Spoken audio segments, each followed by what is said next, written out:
What is intelligence? Human beings are considered to be intelligent creatures. We talk about smart people, educated people, intelligent people. But as often is the case, we use a word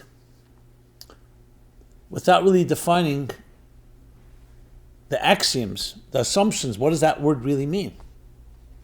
Well, what is intelligence? What exactly is intelligence? Is it IQ? We call it the intelligent quotient. Is it EQ? The emotional quotient, emotional intelligence versus intellectual intelligence. Is it book smart?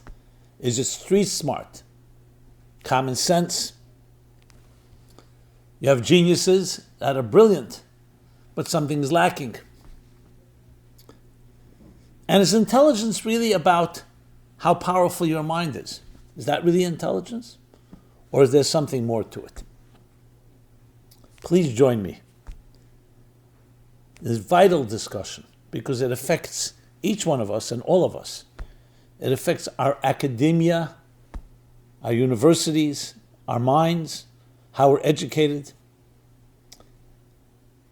So please join me in this discussion. What is intelligence? IQ versus EQ.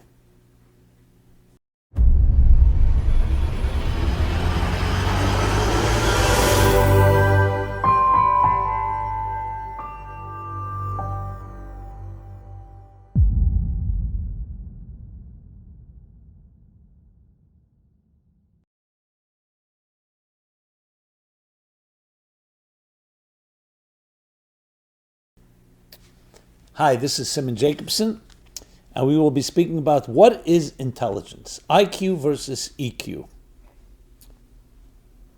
This program is dedicated in honor of Helena Podziba. Very often, there are words that we use in our language that we just assume that we use that word, it means something to us, and we think everybody means the same thing. That's not the case.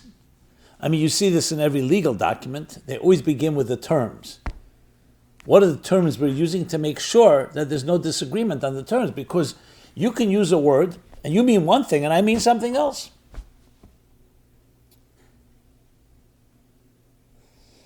One of my favorite terms in context of God, the very word God, what does that mean? So one of the great mystics said, put it this way, he told a self-proclaimed atheist, he said, the God you don't believe in, I don't believe in either. So first we have to define a word before we agree or disagree about it. So the word intelligence, what does it mean? We talk about it with admiration, an intelligent person, an intelligent idea. We talk today about AI, artificial intelligence. What does it mean? Is it a smart person? And when you say smart, what does smart mean? Does that mean a brilliant mind? A deep mind? Someone that can explain things well? Someone that can understand and grasps things well and quickly? Some people grasp things in time and they can understand it very well, but you have to give them time. Is it intellectual IQ? What we call IQ is the acronym for intellectual quotient. You can be very intellectually brilliant, but lacking emotional intelligence, EQ. There are book smart people, but they're lacking common sense, street smart. So, you see, there are so many options. So I understand in the common language and our common slang and our common conversations, we say intelligent, we pretty much agree that overall an intelligent person, or that was an intelligent idea. But to really appreciate it, we really need to break it down into understanding it in simple English without using that word even.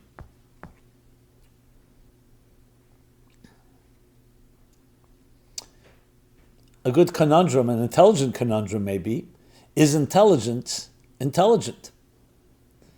Is logic logical?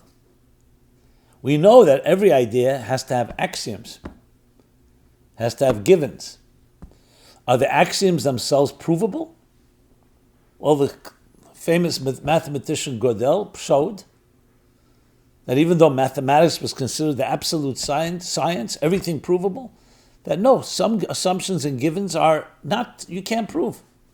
That doesn't mean they're irrational, but they're not always rational in the sense that you came to it through a rational proof or rational empirical evidence and so on. So that just make the plot thicken. So what I'm going to share may surprise you because it takes into account a much more holistic approach to the concept of intelligence. So, to talk about it purely biologically, anatomically, we know there's a brain inside your head, inside your skull, and that brain has the capacity to analyze, to process, to evaluate, to intuit, and to logically try to understand things. It's a complex brain, many trillions of neurons at work. It combines both information and experience, and many of our other things that we gather through life, including our emotions, to try to make healthy decisions. But the mind is a complex entity. Besides the fact that we have our biases and our prejudices, even were it to be a situation where you can look at an almost clear objective reality, there are many factors. Two people may see an objective reality differently, based on their experiences, not necessarily based on bias, but just based on their own perspective on things. That's why you have different theories. But what exactly is intelligence? And we always contrast it with emotions. Intelligence, healthy intelligence, is objectively reflecting on a given situation without preconceived conclusions, without prejudice, without bias. Emotions, on the other hand, we would call more impulsive reactions. I'm attracted to something, I'm repelled by it, I love it, I hate it. Those emotions can either be natural instincts, just like, for example, we're afraid of fire or danger, or they can be a result of an intellectual process, where after research and after due diligence, your mind tells you this seems to be something worth exploring. It could be a date, it could be a business proposal.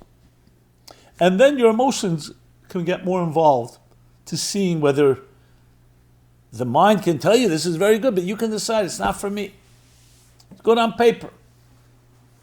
So in a healthy human being, most of us would agree, I say most of us because I don't want to speak for everybody, most of us could agree that the healthy picture of things, unless we're not talking about emergencies or danger, is that you let your mind explore. You let your mind be the detective, do the research work, and come back to you and say, I've read about it, I researched it, I interviewed, I looked at all the pros and cons, and here's what I've come to, here are my results. And then allow the emotions to take over and say, now it's worthwhile entering into some relationship with this entity or individual. And that way you have the mind guiding, offering some type of objective perspective, and the emotions experiencing. A mind without emotions, without a heart, would be a machine. Emotions without a mind can be misguided, directionless, like without a rudder. You need the captain of the ship, the mind, and you need the ship. That's a true full experience. And they speak to each other. Now, of course, you have situations where the emotions can tell the mind all kinds of things, and then the mind, in its subjective bias and self-interest, can come up with all kinds of explanations and justifications for something that is completely emotionally driven by some interest. which is why an objective judge or objective party would have to recuse themselves if they're honest. But part of being subjective, sometimes you're not honest. You try to cover up and you try to use the mind, and the smarter you are, the more you can cover up and find and cover your tracks, as we say. And that's the reverse. That's when the emotions are affecting the mind. Then there's the mind affecting the emotions, as we've discussed. But we still haven't discussed what is intelligence. So the truth is we have to really discuss what is life, what is a human being. If we are the selfish gene in Richard Dawkins' terms, pursuing our cardinal rule is the survival of the fittest, to fulfill my need to perpetuate myself, and to do so in the most efficient way. So then you can say intelligence is one of the tools that a human being evolved into that helps them do exactly that, to survive, to exist, to hunt, to negotiate, to maneuver and navigate life. The emotions is where it plays itself out. That really drives the self-interest, my interest. But the mind is a tool, a tremendous tool. And that tool itself can build tools. As we've done, we've built instruments and tools and technologies. And what is it all driven by? Life itself, what life wants. Self-preservation, self-perpetuation. However, if life is defined by, we'll call it transcendence, seeking something greater than yourself, then intelligence takes on a whole different meaning. Intelligence is not to figure out like an animal in the wild where I can find my prey, where can I find a nest to protect my young, how can I perpetuate my life, how can I build my clan or my group or my whatever it's called. But then intelligence is part of the process of transcendence. So let me submit this definition of intelligence. Intelligence is not about smartness. It's not about understanding things. It's part of it. It's about experiencing a reality greater than yourself. The emotions cannot do that because they're defined by self. It's all about what do I feel? Do I like this? Don't I like it? Am I drawn to it? Am I not drawn to it? So it's not going outside of yourself. It's actually seeing whether this belongs to me, whether this is something I want to acquire and belong to me. The mind has the power to explore, to imagine, to dream, to go to places that are far beyond your subjective interests, to climb the mountain and look at broader horizons. And then, even then, to go beyond that and say, what else is out there? The curiosity of seeking that which is beyond our limited parameters. It's a very different definition of intelligence. So then intelligence has a component which is evaluation, analysis, probing, research, arguments, meaning argument pros and cons, counter arguments, stretching an idea in every direction, with the goal of what? Seeking something what we call is a higher truth. And that higher truth can then inform our subjective realities. And that is indeed how the mystics explain intelligence. To use Kabbalistic terminology, that there are 10 conscious faculties, broken down into 2 categories, 3 cognitive faculties and 7 emotional ones. Just quickly going through them, which is not really the topic, but for the record, the 3 cognitive conscious ones are called Chachma, Bina, Das, sometimes translated wisdom, understanding, and knowledge. But I think a better translation may be conceiving, comprehending, and concluding, or connecting to the idea. The 7 emotions are love, discipline, empathy, or balance, harmony, endurance or determination, yielding, flexibility, bonding, and finally dignity. Chesed, Gvura, Teferes, Netzach, Chayid, Yesod, Malchus. Conscious faculties. But where does consciousness come from?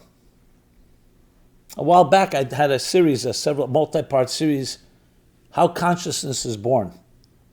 It definitely complements this discussion here. You could find it at our site, meaningfullife.com, How Consciousness is Born.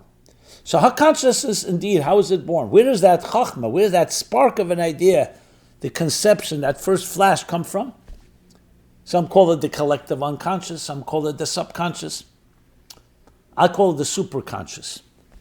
In the Kabbalistic terminology, chachma, revealed conscious wisdom, comes from superconscious wisdom, which is hidden. Think of it like the reservoir. The faucet is allowing a drop of water to enter into your home, to your sink, into your life. But where is that water, that drop coming from? From pipes that connect to arteries, that connect to a water main, which connect to the reservoirs. So here too there is a invisible. It's invisible, meaning it's not just not visible to the eye. We're not conscious of it. It's beyond conscious. But it's nevertheless there. So intelligence is actually the channeling of a superconscious higher reality, higher truth, into our conscious reality. That would be the more, if I can call it scientific definition. We'll call it the mystical scientific definition.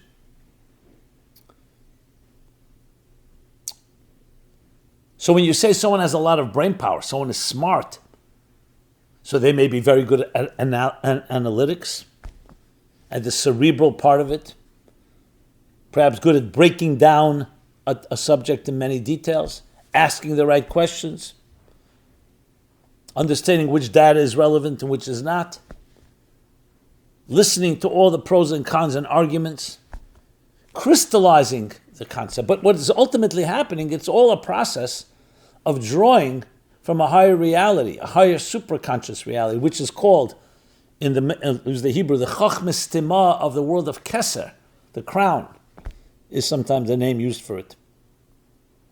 Within that, the Chachmas Tima, the superconscious intelligence, and that too has levels. There's superconscious, superconscious.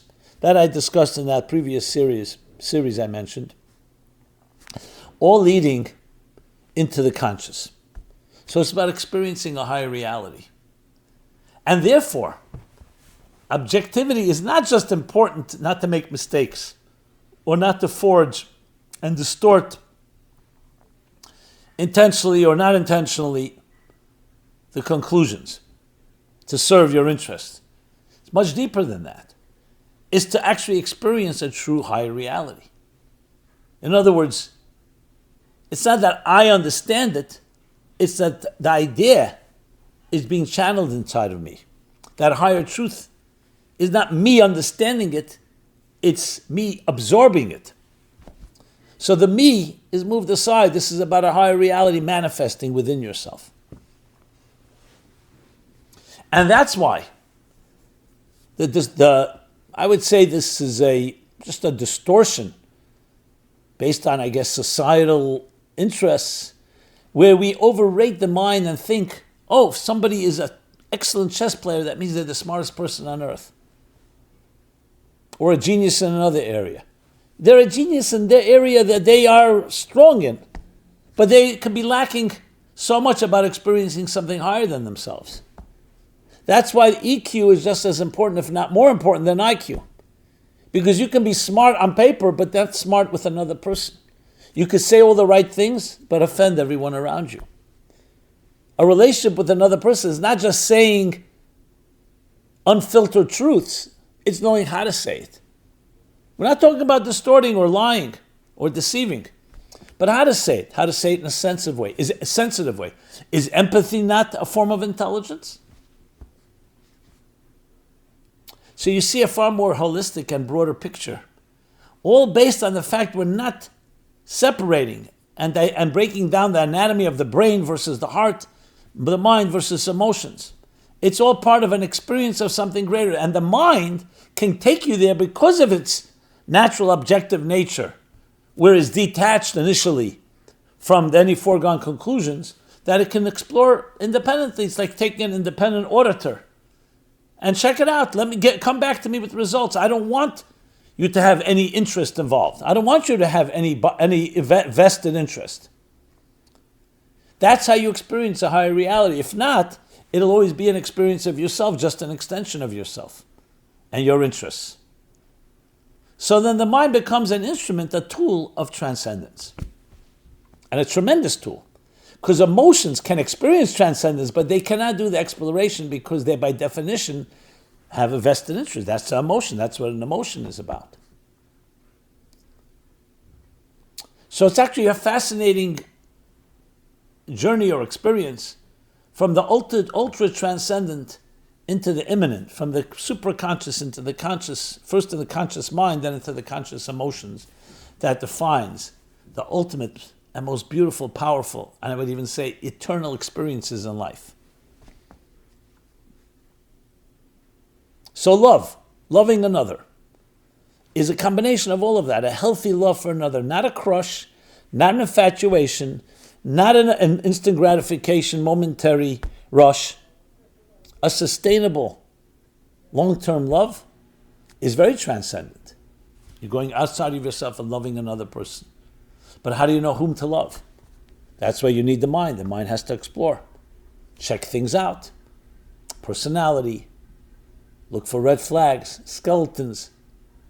I'm not talking about how deep one should go and how far, because you can also destroy anything if you pick it apart. Nobody is perfect. We're not looking about perfection. We're talking about, do you have a trustworthy partner? Do you have someone that you can relate to?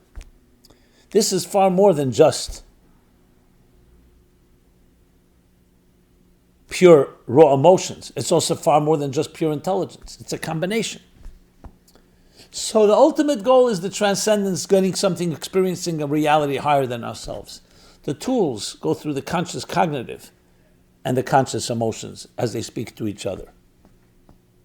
So when you think of it that way, it's a whole different take on the human being, why we're here, what our purpose is, and what we should be using our minds for.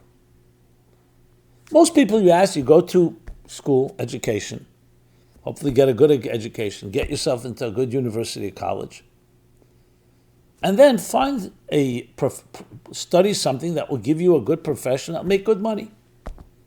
Medicine, law, accounting, science, computer science, just throwing out some random. There's no bias in any of those that I just mentioned. So what is the driving force of it all? Ultimately, it's really security. Building a secure income, being able to build, expand, and do what you want to do in your life, whatever it may be.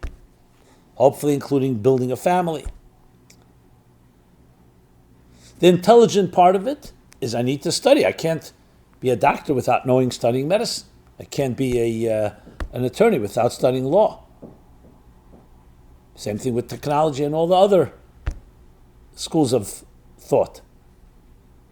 So intelligence there is about mastering a particular field, whether it's in the physical sciences, in the political sciences, or in the social sciences. Now, does it include, of course, the pleasure of intellectualism, the pleasure of understanding something? Absolutely.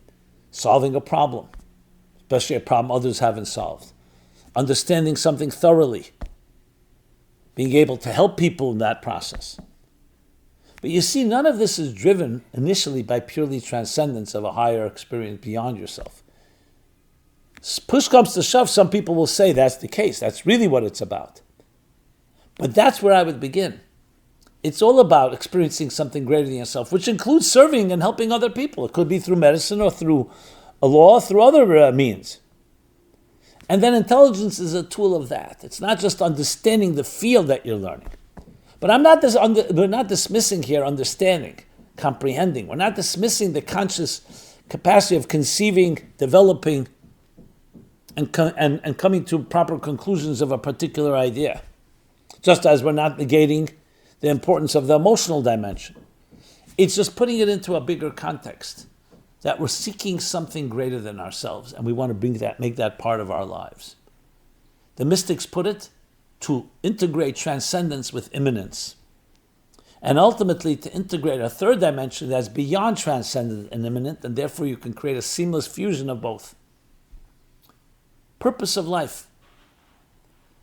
And it all comes together. That, therefore, you also don't have that concept, that very concept in the academic world of compartmentalization.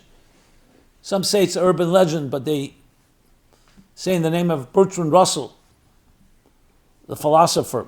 He once behaved unethically with one of his students. So the Board of Ethics called him in and summoned him and said to him, Professor Russell, you're a professor of ethics. How could you behave so unethically? And he said, I also teach mathematics and I'm not a triangle. The classic academic actually said with pride, why are you talking to me about my behavior? It has nothing to do with my teachings. What I am is not what I teach, and what I teach is not necessarily what I am. Contrast that with Maimonides, the Rambam, and he says, who is a wise person? His answer is not who is the intelligent person. His answer is not brain power, IQ. His answer is not oratory skills, argument, the ability to argue and debate, the ability to make a strong case for something. He says, you want to know who's the intelligent, the wise person? Look at how they walk, how they talk, how they eat, how they drink, how they sleep, how they treat others, how they behave. Are any of us behavior is completely aligned with our ideologies? Obviously not. Just being the very fact that we have an ideal means it's an ideal often that we have not yet reached. But we aspire for it, and we definitely don't deify the compartmentalization. We say, I'm not there yet. Now that's only possible when you see intelligence not as an end in itself, but as part of transcendent experience of something greater than myself. Then I want to make sure that my behavior is aligned with that. It's not just some compartmentalist thing that I say, okay, I'm a smart guy, but the rest of my life is decadent and so on. That's why you can find so easily today in academic circles, including on campuses, such a dichotomy. Paradox. On one hand, it's supposed to be a bastion, a tower of wisdom, of objectivity, and yet you see how it can be abused and misused and exploited by all kinds of hateful elements with agendas, whether it's anti-Semitic agendas or anti-Israel or other anti-minority. Everything can be justified. The Nazis used science and medicine and technology to kill because it was not part of a holistic picture of understanding the need for the humility which is required in the experience of something greater than yourself. And that is the final point I want to make about wisdom and intelligence. Take out humility from wisdom and intelligence. That doesn't mean you're not an intelligent person, but you can't be trusted. Because intelligence and arrogance are a lethal mix, where the arrogance can distort, you can justify, you're not answering to anything greater than yourself, you're not accountable. That's why humility is not just, a nice feature. It actually contributes to the ability to open up the channel between consciousness and superconsciousness. Because you're getting your ego aside. And that hard work required to do that all opens up those channels. Get yourself out of the way and allow a deeper truth to channel through you, not the other way around. Now, of course, we all have egos, and we'd like to be honored and rewarded for our work and our investment, including our intelligence. But that cannot be the end. That's a side benefit. We should always acknowledge someone's contributions.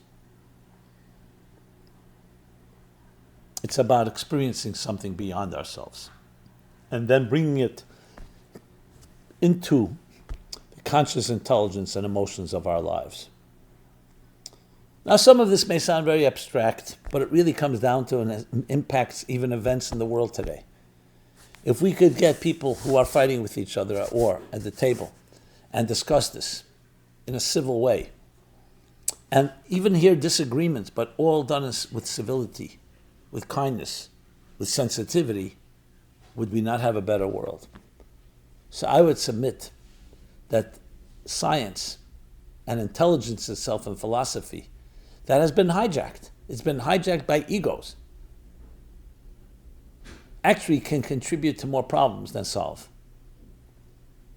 I'm not suggesting not to use intelligence, but don't worship intelligence. It's only a means. It's a tool. It's an instrument. It's the instrument to experience transcendence in our lives. And the litmus test is very clear.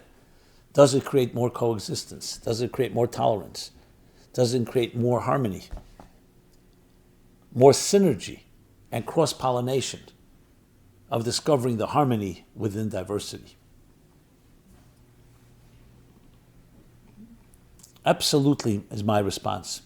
It could and should, and that's what it's meant for. May we embrace deeper meanings of what the word intelligence means and see how that becomes integrated, the IQ with the EQ, all in the search for the higher presence in our lives, manifesting that in our personal, interpersonal relationships, and by extension to our communities, our cities, our countries, and our entire universe. Thank you so much. This has been Simon Jacobson, meaningfullife.com. You can check out this and so many other programs. If you've liked what you've heard, please share with others. Please subscribe to our growing YouTube channel. Subscribe to our weekly offerings by email. We're on all the social media platforms. And then please also share your thoughts, your comments, your feedback. Be blessed and be well. Thank you. This program is brought to you by the Meaningful Life Center. Please help us continue our programs. Make even a small contribution at meaningfullife.com/donate.